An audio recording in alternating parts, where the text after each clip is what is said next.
Part 3. Ready to do this. Here we go, fam. You know what song I inappropriately have in my head? Well, What?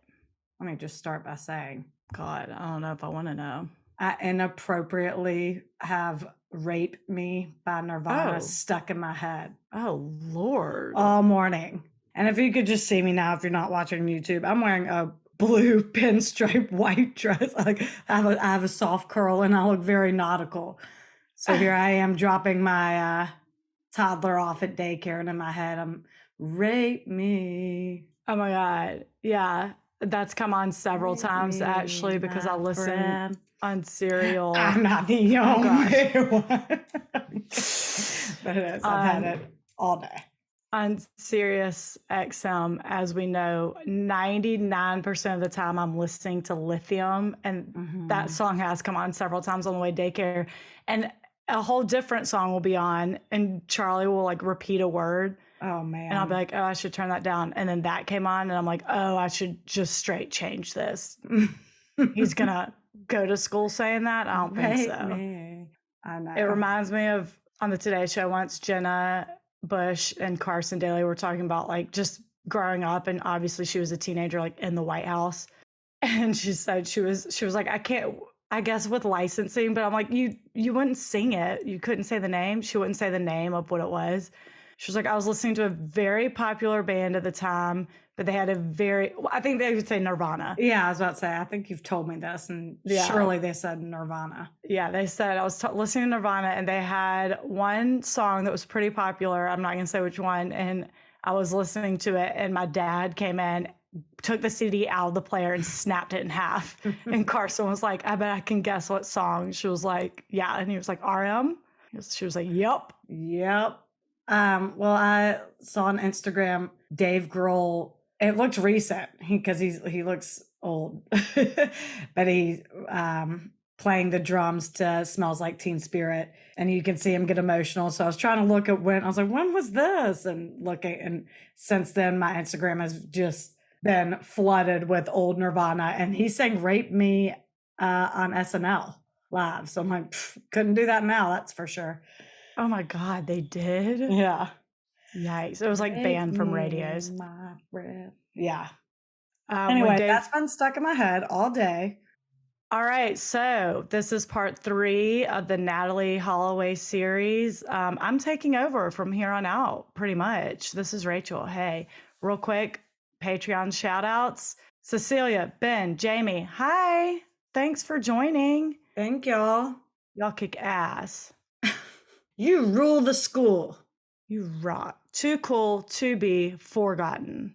When we left off in part 2, it was early 2007, and after several hopeful leads that resulted in nothing, Natalee's mom, Beth, is starting to come to terms that it's really not looking good that they'll find her. She and her husband, Judd, got divorced, and they moved out of Natalee's childhood home. Childhood meaning since she moved to Birmingham in 8th grade, you know. Yeah. At this point, we're in 2007, and infuriatingly, Jorana's now at college in the Netherlands, which is where Natalee should be at this point, but that piece of shit took that opportunity away from her. Yep. Again, one more time for the people in the back. If you're looking for objective journalism, this ain't it. Not with this story. That's for damn sure. Move along. I know. But I think everyone's in the same boat on this one, for real. Come on. Give me a break. Not John Ludwig. You'll see. You'll see. While in the Netherlands, he started working with a reporter to write a book about Natalee and the whole case. He loves the attention and obviously wants to capitalize on it. It was released on April 1st, 2007, but unfortunately it was no April Fool's joke. In the introduction, he wrote, I see this book as my opportunity to be open and honest about everything that happened for anyone who wants to read it. Why start now? Jacking off, hand motion. We both.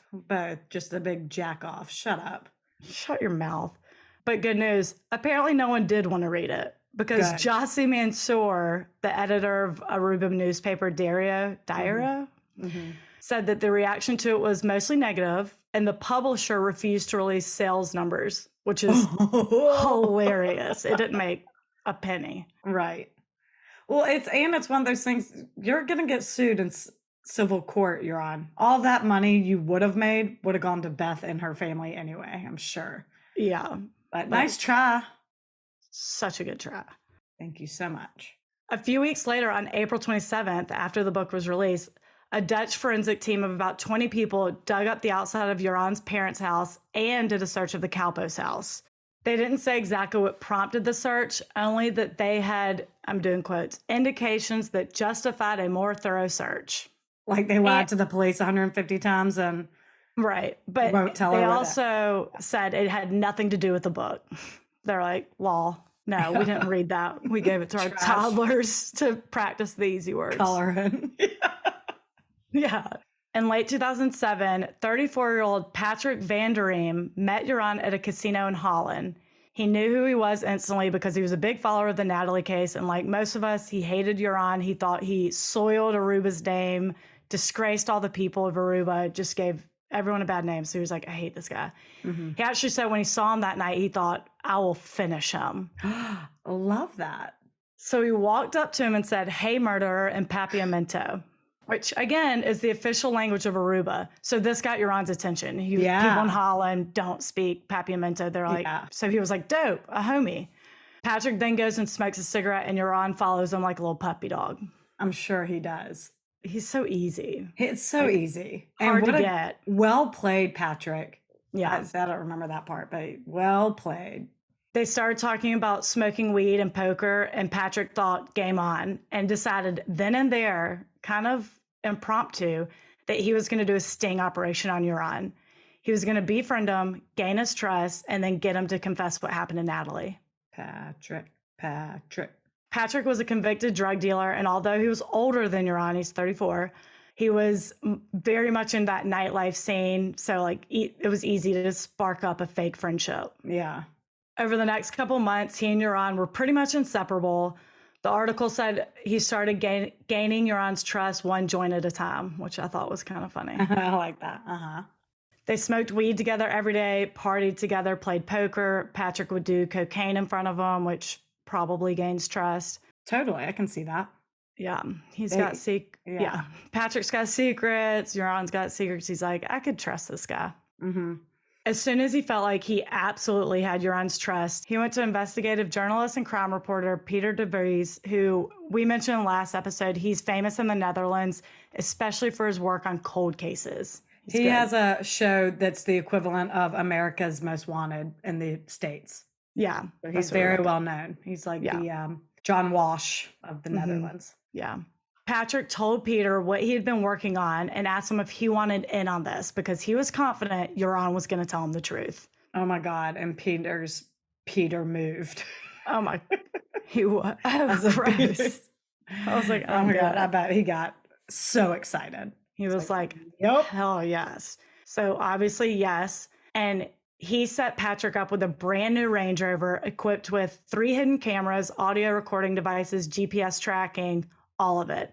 The plan was Patrick was going to get Joran to tell him what happened while they were driving around.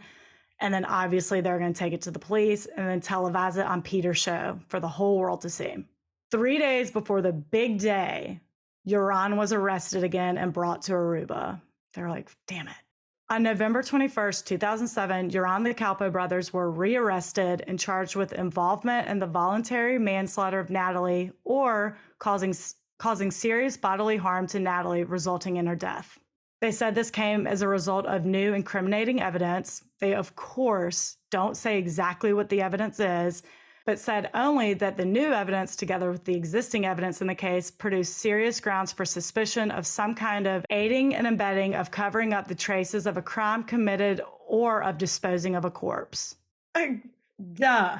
We knew that 2 years ago. I'm thinking they found something during that April search when they randomly just dug up Joran's yard and started searching the house again. It might tie back to when they asked the prosecutor what brand of flip-flops Natalee was wearing. They all got a little like, why? And they all thought that maybe they found Natalee's rainbows in Joran's house. But then before you knew it, 4 hours after asking what brand that was, they were released. So they're like, well, it kind of got buried. A lot of things just kind of got buried. And going through this entire case again, 18 years later, and from like this lens, we read a lot and watch a lot of true crime. But B, seeing it in order like this and hearing about it, I'm like, I have a whole new theory. Oh, you want to? Well, I kind of get into it now. So, but before I get to that, under Aruban law, people accused of aiding, abetting, covering up don't have to stay in jail until trial. So the Calpos are released on December 1st.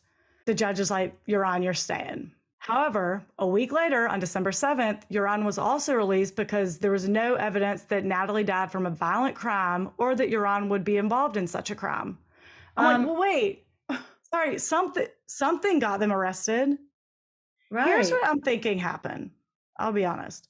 They found something in one of the searches, a flip-flop, a hair, a bone, something. Mm-hmm. Maybe didn't take the time to test it, arrested him immediately. They're like, this is something. Then Paulus goes in there and is like, no, y'all didn't find anything. Y'all can't prove that has anything to do with her, whether it be a shirt. That could be anyone's shirt, right? Whatever. Mm-hmm. And then because of either a payout or blackmail, there's corruption everywhere. Mm-hmm. Paulus was like, you're dropping the charges. And they're like, okay. And whatever you found is never, ever going to be released. Yeah. Oh, absolutely. I'm sure there's a bunch of that. The former chief of police was Paulus's best friend, Euron's godfather. Come on. No, well, right. But I think back then I always thought because they're so on this no body, no crime in Aruba, lying to the police doesn't mean shit. All of it's... Well, it kind of doesn't. Right. I'm saying that. I think they just use that in their favor because this kid was so good at hiding a body. They haven't found a thing. I'm like, no, y'all did find stuff. Yeah. Whether even, I'm like, I don't even trust if their forensic team tested it. But that could be Paulus's brother for all I know. And he's like, no, it was negative. Right. Wink, wink. And he's like, that's true. It was negative. Oops, I just dropped it in a fire. Right. All of this. I'm like, this is insane. So they keep getting, so yet again, they're arrested and re-released because of lack of evidence, even though something got them arrested. We don't know. Well, I think in Aruba, you're arrested when questioned. So that's why it kind of doesn't mean anything when you're arrested. 12 people were arrested in that first year, meaning they were questioned. And charged? It's just crazy. Yeah, no, not charged with aiding and abetting. Yeah. Literally, rereading all these articles, there are corrections that are like, we accidentally said that no one has been charged in Natalee's case. No one's been convicted in Natalee's case. They've been charged. Yeah. It's so... Well, I think it just got so much heat in the first couple years that when they did find something, which obviously I think they did too, obviously, that they're like, we're not solving this now. We're in too far deep. We just got to keep going. Like, I know. I don't want this. They don't want this crime solved, which we will find out a little bit more in John Ludwig's section. But I think maybe I just say it, but I'm like, I think the people, authorities, or at least back then, Chief Vander Straten knows exactly what happened. Yeah. I think I just forgot how many searches they did that led to almost something and then just was nothing. And now back then I'm like, damn, maybe that's just being naive. Now I'm like, bullshit. Right. Because back then I'm like, remember when we'd always be like, if this were in the US, none of this would be happening, which I still believe. But in my mind then I'm like, there's literally no corruption in any sort of authority, government position, police, anywhere. Like only here is this happening. And now I'm like, oh, well, I think I was just naive. Yeah. Oh, right. Everyone was. Remember in college when we were like, well, when people would ask what people's theories are or what we think happened. And there's a point where I thought maybe sold into sex slavery.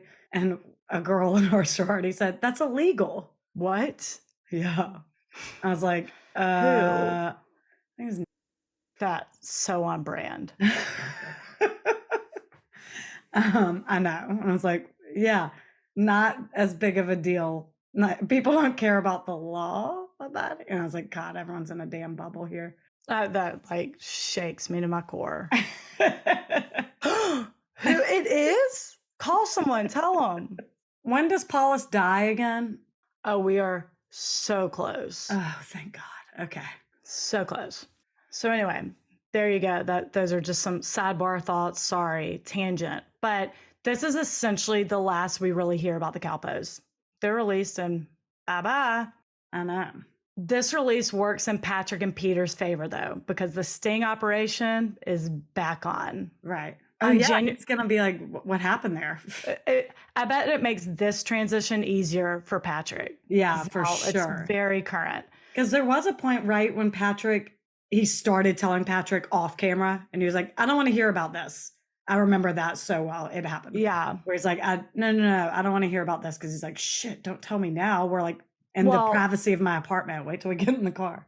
That's a lot of the way Patrick started building the trust, because it would start coming up and he'd be like, tell me nothing. He acted very uninterested. Again, hard to get. Patrick, you're genius. Yeah. Euron's like a putty in his hands. He's like, but I want to tell you. I want you to think I'm cool. I killed an innocent girl who's half my size and asleep. Right. On January 11th, 2008, Peter de Vries and Euron, as well as Euron's parents, were all guests on a Dutch late-night talk show. During the show, Peter challenged Euron's story about Natalee and questioned his honesty. He was like, you're a piece of shit. Yeah, this was in the middle of the sting that he has no idea that Peter's about. Yeah. The sting is on behind the scenes, and Euron has no idea. Obviously. Yeah, Euron is none the wiser, and Peter is like working on the sting operation. So they're all on this late night talk show. Peter's going at kind of questioning him, going at him a little bit. They're not like screaming at each other. But when the conversation's over, Euron was getting up to leave and throws red wine in Peter's face. Yeah. Such a little punk. Punk ass little bitch.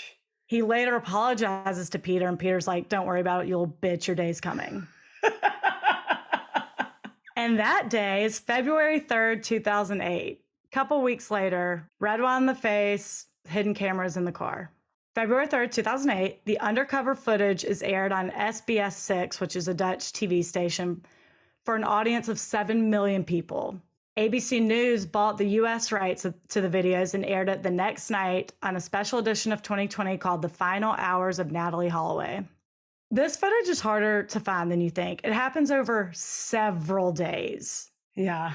It's hours of footage. And on YouTube, a lot of people post little clips of it, which that's easy to find, but it's in Dutch, and then some of the captions are loosely translated. The general stuff is all the same, but like I was scared. I almost literally like wanted to read line by line, but I'm like, it's all loosely translated. Anyway. Yeah.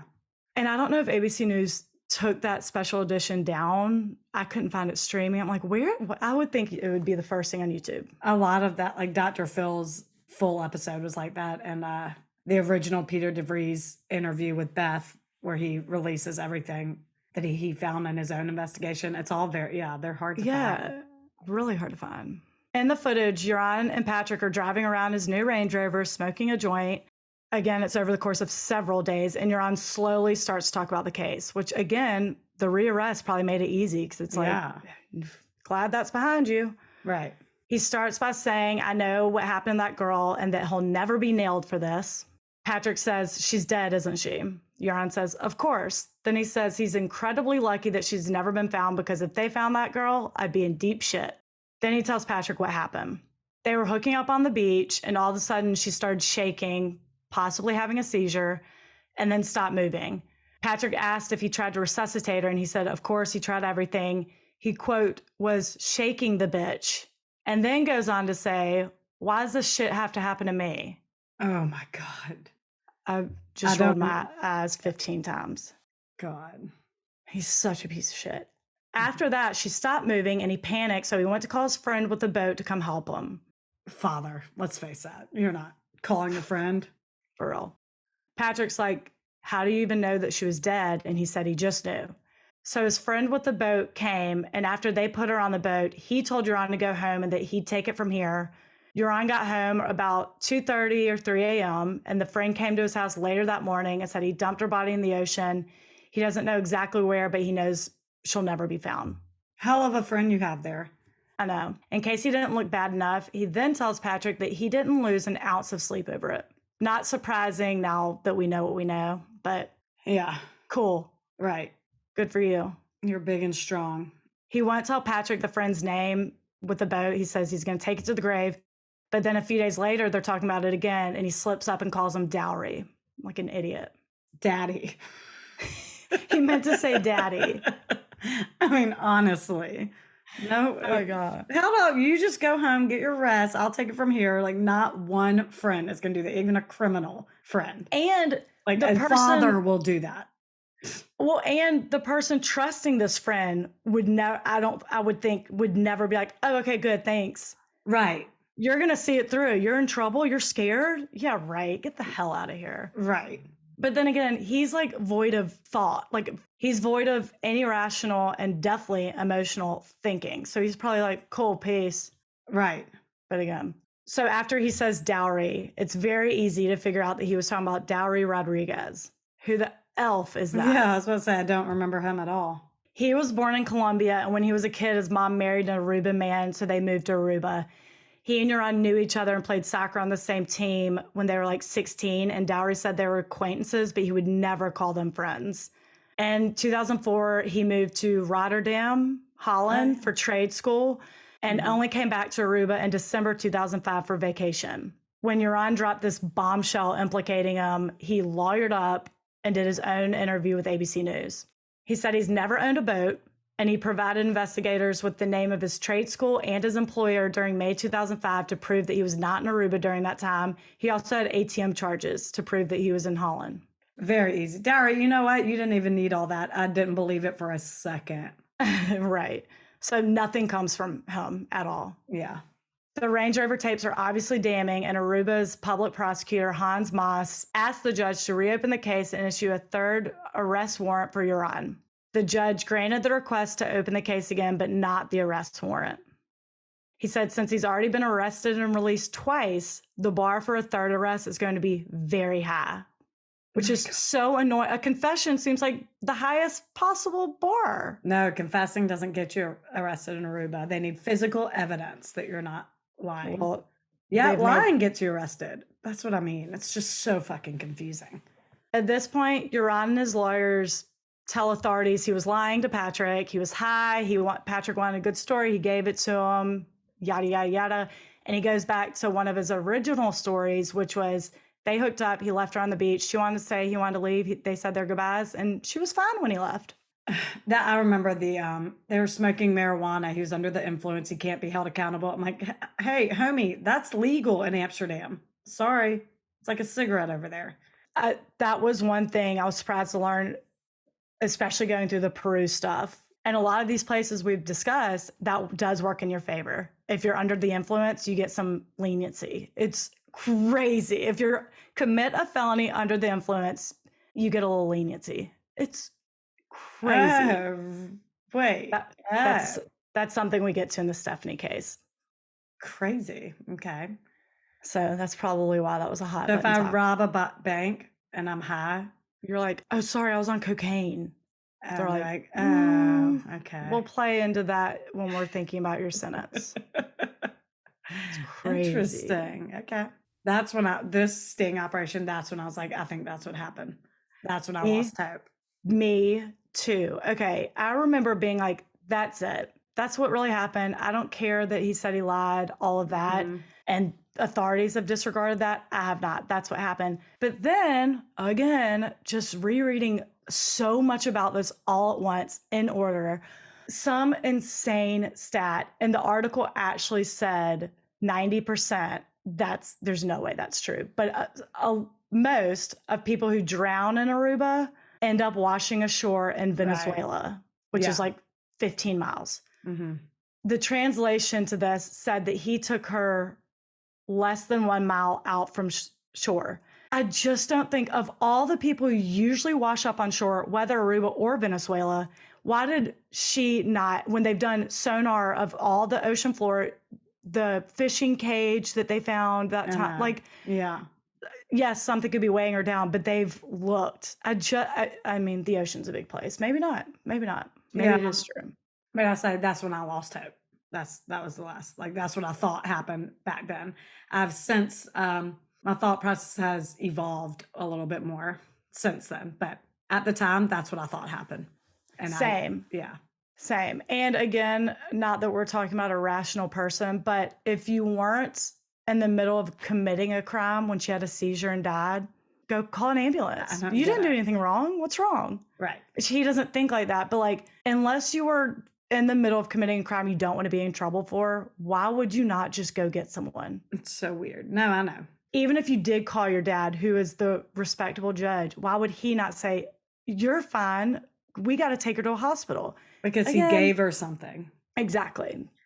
Or was in the middle of, I don't know. Which, again, from what I've read, it's pretty decriminalized down there. So even then, I'm like, blame the bar. You paid him $20 to put something in her drink. Yeah. They put too much. Done. Your dad's a judge. He knows how to subrogate that shit. So all that went down February 2008. The arrest bar is set high, but the case is reopened. They're like, this is pretty damning. So in March 2008, Patrick was giving an interview on an Aruban TV station, and after the interview, he thought the cameras were off and started getting chatty with the host, who was John Anthony Castro. Mm-hmm. I don't remember this. Okay. I know.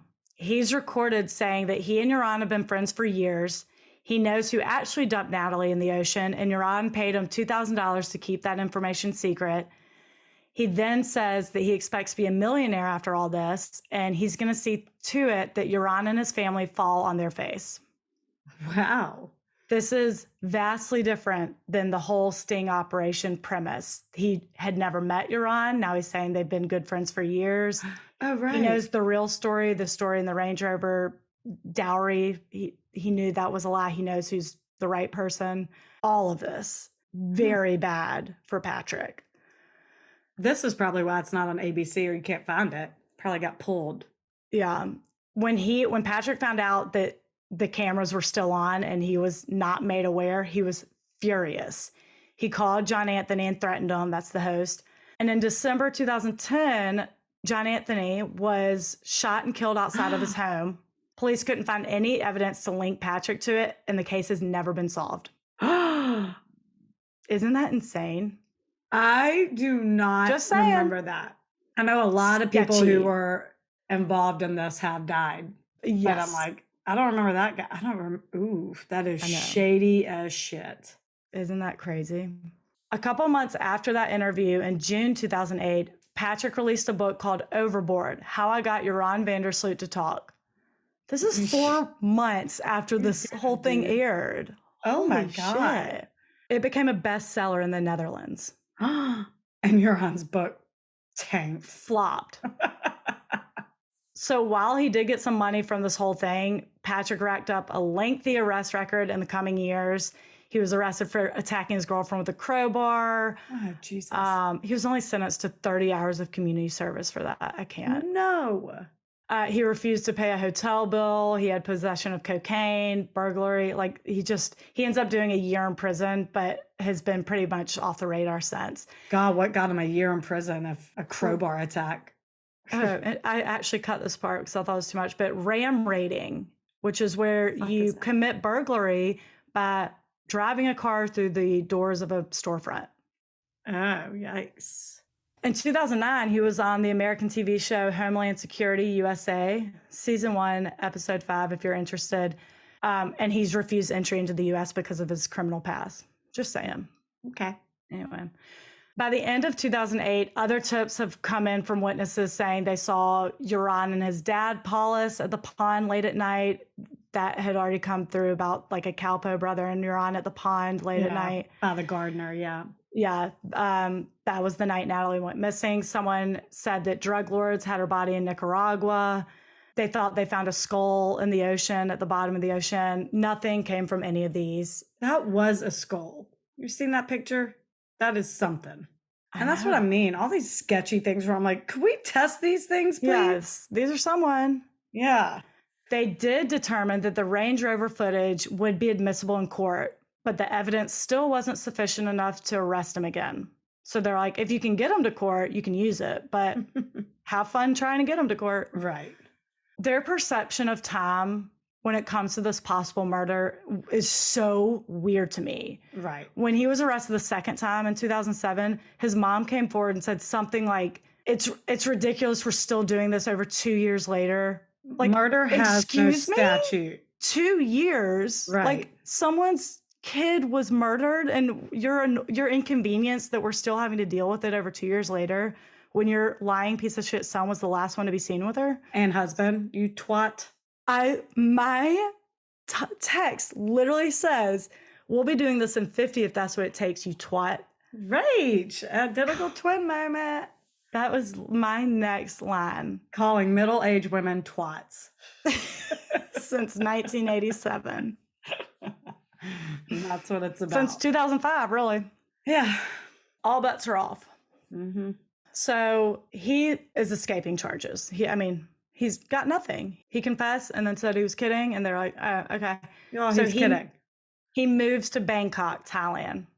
My God, I forgot about that. But now I remember. And there's there's cameras. There's footage of this. Yep. Okay. Tell me all about it. Should I go on? Yeah. Or do you just want to keep doing that? I do. Keep going. When he moves there, Peter DeVries caught wind that more sketchy behavior from Iran was happening, and he started working on yet another sting operation. He's on a mission. He's like, listen. Good for him. When Iran moved to Thailand, Peter hired men to befriend him, saying that they wanted to bring Thai women to the Netherlands. I don't know how this was set up, but these friends, I'm doing quotes, and Iran were emailing each other for several months. And in those emails, Iran explained to him how the women would be told they're getting visas to go work as models in the Netherlands, but they would actually be working as sex workers, full-on human trafficking. So the friends, equipped with hidden cameras, go to meet Iran in a hotel in Bangkok. Iran shows up to that meeting with 2 young Thai women and tells the men that he can arrange passports and visas, then accepts $1,000 as an advance for the women. Again, full-on human trafficking. You're just spiraling, Iran. Peter learned that Iran had allegedly been making $13,000 for each girl he sold. There were some. Peter televised the videos in November 2008. He confronts Iran about it, and Iran gets pissed, denies any wrongdoing, threatens him, and then thanks him for the $1,000. He's a piece of shit. You're the common denominator. You can't not be involved in every single one of these things. It just doesn't work. Right. Thai authorities got the transcripts from those tapes and they start an investigation. I mean, they are on it, but Iran bolts. Of course. And just real quick, in July 2021, Peter DeVries was leaving a TV station in Amsterdam and was shot 5 times. Murdered. Died 9 days later. 2 men were arrested, not associated with this case at all. Trial's not until early 2024, but just putting that in there because that's pretty much the last we hear about Peter. But sad. He did a great job. He did a great job. And yet another person involved in this. Likely not related because I'm sure with his line of work, he pissed a lot of people off. He's an investigative reporter. But it is just, one thing after the other. Crazy. But for Iran, his face is well known. He's a big, nasty gorilla who he's a big ogre. He's a big ogre that everyone can recognize at this point. Can we get Interpol on this shit? Fine, leave Thailand. We'll get you. Oh, Interpol gets in there, girl. Oh, I know that they do. So Iran left Thailand while authorities are looking into his participation in a sex trafficking gang. And over the next couple of months and even years, it just becomes clear how much he loved this notoriety. As if we did not know that before. It's ironic that his mom stressed her inconvenience over the 2 years after Natalee were still doing this investigation thing, because the second the spotlight is off of him for a minute, he's chomping at the bit to do an interview. Right after this, he goes on Greta Van Susteren. He approaches them. He says he took Natalee. He's finally ready to come clean. Thank God. Thank God. He took Natalee to Venezuela, sold her into sex slavery. By the way, while a Thailand investigation into sex trafficking is happening, he loves this. It's crazy. He just loves to string people along. He loves to string everyone along, and he thinks that he's like this little puppet master. He's in a red shirt. That interview, he's in a little maroon button down. Yeah, I remember this one. So this gets so bizarre. Then he says, when 2 cops figured it out, he sold her. He took her to Venezuela, sold her. 2 cops figured it out, and his dad paid them off. He even played a phone call on his cell phone between he and his dad where they're talking about it, and it's clear, like, Paulus is in the know. He knows exactly what he's talking about. But after analyzing that recording, a Dutch newspaper claims that the person on the other end of the call is not Paulus van der Sloot. It's Joran speaking in a lower tone. What? What the fuck are you doing? Hold on. What does he say in the call, and what does the fake Paulus say back? They're just, I can't remember if I couldn't find this one or I just didn't watch it. Paulus is alive at this point? Yeah, he's about to die. Literally 2 sentences. Okay, great. So it's just a conversation about the sex trafficking, selling her in Venezuela, and Paulus paying off the cops. And Paulus is totally in the know. He's not saying, what are you talking about? Do we think it was actually Paulus, or was it actually Joran? Maybe that was his strategy. Maybe Paulus like, pull these people through the ringer so you lose all credibility, and then you could tell the truth all you want. No one's gonna believe you. Oh, yeah, I for sure think that's. I mean, this is maddening. Just keep saying, hey, look over here. Just kidding. Right. I'll let you know next time. Yeah. Over here. Just kidding. Loves fucking with people's emotions. No, this newspaper is pretty adamant that it's Joran having a conversation with himself and pretending it's Paulus. What a dick. Of course, he retracts his statements. She was not sold into sex slavery. Right. I can't. Finally, the event we've all been waiting for. In February 2010, Paulus drops dead of a heart attack while playing tennis. Hey, a lighthearted moment. Champagne. Oh, but that's something funny. My Google Doc keeps underlining the phrase drop dead, and when I want to see what it corrects it to, it says died. I'm like, no. Add to dictionary, drops dead. Apparently, Joran blames himself, and I think that's more than fair. I think it would be very stressful to have a demon spawn. Yeah, sure. For sure. I think that's fair. Just over a month later, on March 30th, 2005, Beth Holloway's attorney, John Q. Kelly, got an email from Joran saying he has an idea and he wanted to see if John would be interested. My stomach just dropped for some reason. This is like it. I know. The email says, if you have someone come meet me in Aruba, I'll do the right thing. This situation hurts everyone involved and will continue to do so until it's over. I'll take you to Natalee, but I do not want it to be known that the information came from me. In return, I want to receive $250,000. If you're interested, I'll give you more details and we can arrange it. Again, most important for me is that it is not known after that the information came from me. Otherwise, I'll lose the last group of important people I have in my life. So if you have any idea how to best do this, please let me know. Joran, who else would it come from? Come on. This is the first of 79 emails back and forth. Yeah. John's like, yes, let's keep this in writing as step number 1. Yeah. Joran wanted $25,000 cash in advance to show them where she was, and then would take the rest upon recovery of the body. That was the plan. Now, this is called extortion. So John immediately contacts the FBI and they're like, great, let's do this. On May 10th, 2010, John went down to Aruba and met Joran in a hotel room where they talked for about 2 hours. John had $10,000 cash on him and said the rest would be wired. During that meeting, which is obviously recorded, Joran said the night he met Natalee, they were on the beach. They got into an argument because he wanted to leave. She didn't. He threw her on the ground and she hit her head on the rock and she died on impact. I'm like, you don't fall on a rock and die on impact, but sure. He said because there was so much blood, he knew she was dead. So he and his dad buried her in a freshly poured foundation of a house under construction. After this, John called Beth to wire the remaining $15,000, and when Joran confirmed that went through, he drove John to the house where he said they buried her. There's a picture of him pointing out the house. Investigators pulled the permits on that house that he pointed to, and there was no foundation on the lot at the time of Natalee's disappearance. In fact, a permit was only requested on May 23rd, 2005, and a site inspection was done on June 15th, 2005. The actual permit wasn't issued until 2010, and the contractor who built it, as well as Google Earth, confirmed all of this. Wait, I thought the house was built before 2005. No, It was just an empty lot. There was no freshly poured anything. Oh, okay. And therefore, they started construction well after this. They definitely would have found a body even if they had just buried her in the lot and they didn't put her in a foundation. Right.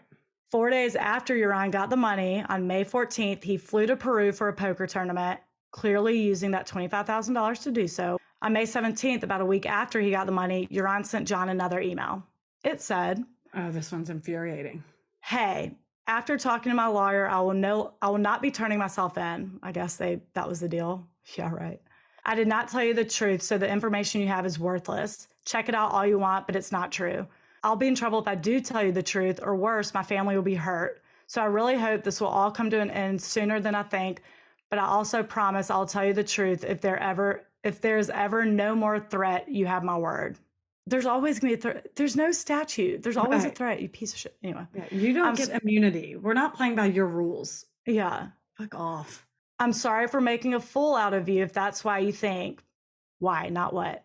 I think you're a nice man and a man of your word. I'm most definitely not. Take care, Urian. So he's saying, I lied. Again, I was just kidding, but thank you so much for the money. And he's so proud of himself. Like, sorry if I made a fool out of you. And John's like, no, don't worry about that. I knew you were fucking lying the entire time. Here's what the thing is. Extortion is still illegal, you idiot. And you're brilliant enough to exchange 80 emails with me about it. So thank you. And I'm sorry that I'm about to make you look like a fool. Yeah, it's good. Kisses, John Q. Kelly.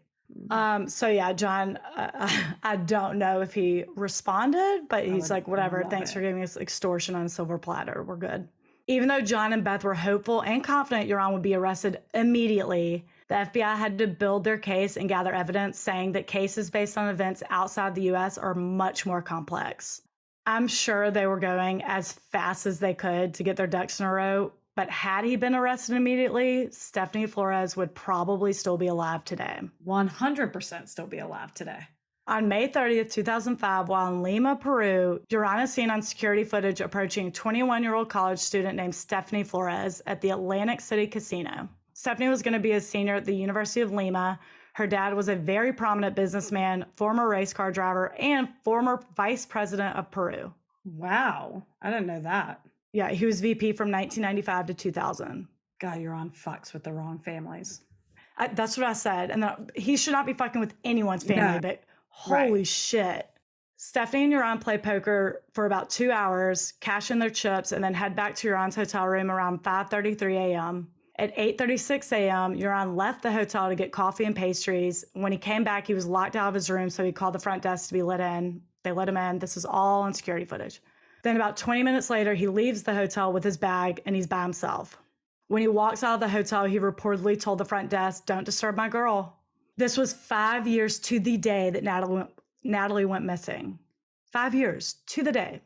Stephanie lived at home, and when she didn't come home after the tournament, her dad called her friends, and when they said they hadn't heard from her, he reported her missing. Tournament officials pulled surveillance from the casino, and that's how they figured out that she met Urian. So they tracked where he was staying, and 2 days later, hotel staff finds Stephanie's body in Urian's hotel room. 2 days? Ew. Yeah. She had been badly beaten, her neck was broken, her skull fractured, and she had a brain hemorrhage. Her official cause of death was blunt force trauma to the head. There are also signs of asphyxiation. I'll do it. Asphyxiation. Y'all, 2 hours of sleep is what I'm talking about. She had been strangled. I can also say that. And the room was a tennis racket, which they believe was used as the murder weapon.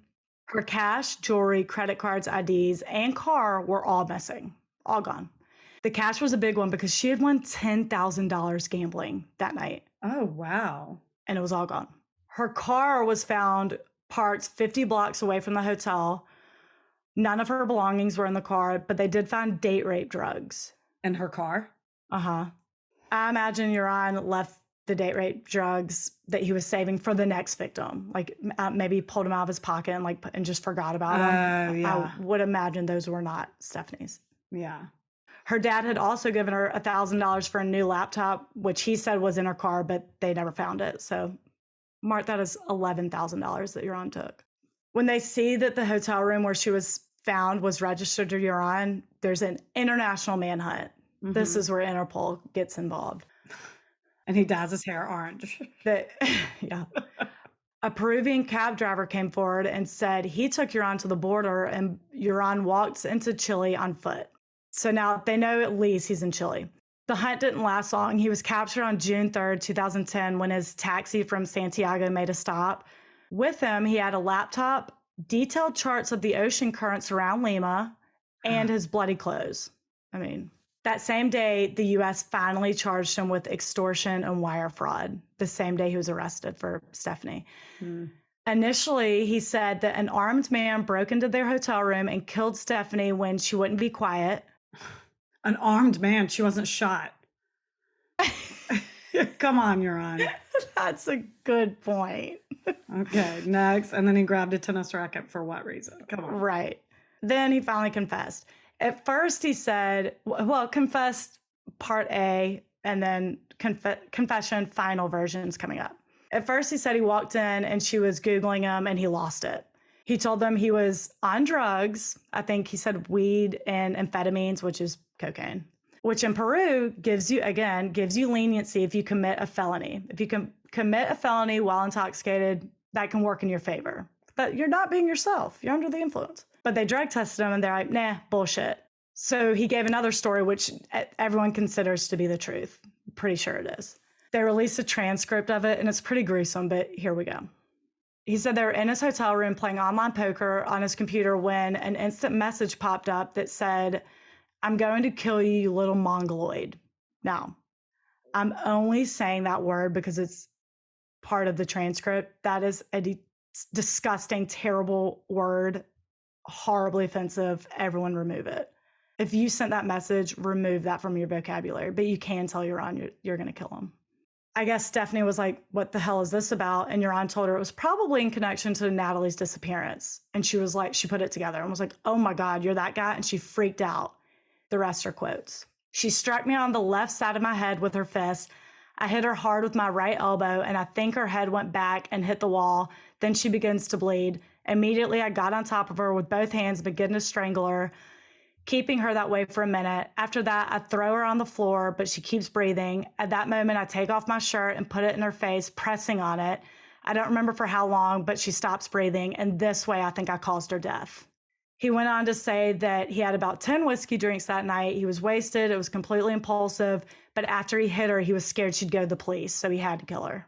So that morning when he's caught on surveillance leaving to get coffee and pastries, he had already beaten her to death. He goes in there and eats breakfast with her in there. Disgusting. That is repulsive. And he had 2 coffees. I'm like, what? Sorry, what was your plan? He had what? 2 coffees. I mean, maybe he just wanted to, but I'm like, were you going to stage it like this had happened this morning and you had, I don't know, you were bringing her breakfast? It's very weird.